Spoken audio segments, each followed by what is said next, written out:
দক্ষিণ এশিয়ায় সংখ্যালঘুদের জন্য সবচেয়ে নিরাপদ স্থানটি হবে এই বাংলাদেশ। বাংলাদেশের সংস্কার এবং জুলাই গণহত্যার বিচার বাস্তবায়ন করতে হলে এটা এনসিপিকেই করতে হবে। আজকে বাংলাদেশে নতুন করে আবার সংকট তৈরি হয়েছে। আপনারা দেখছেন সংসদে আপনাদের বৃহত্তর চট্টগ্রামের সন্তান তিনি রাগঢাক ছাড়াই বলে ফেললেন যে তারা নির্বাচনের জন্য সংস্কার প্রশ্নে তখন জনগণের কাছে কমিটমেন্ট দিয়েছিলেন এবং নির্বাচনের পরে তাদের আসল রূপ আসল চেহারা বের হয়েছে। তারা আসলে সংস্কারের প্রতি কখনোই কমিটেড ছিলেন না। বাংলাদেশের সংস্কার এবং জুলাই গণহত্যার বিচার বাস্তবায়ন করতে হলে এটা এনসিপিকেই করতে হবে।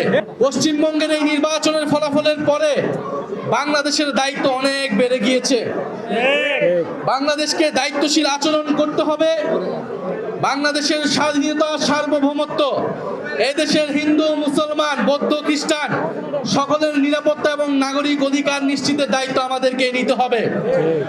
এবং আমাদের শত্রুপক্ষ যারা বাংলাদেশ বিরোধী, বাংলাদেশের স্বার্থ বিরোধী, তারা নানা উস্কানি দিবে, নানা সাম্প্রদায়িকতা ছড়ানোর চেষ্টা করবে, তারা নানা প্রোপাগান্ডা করবে।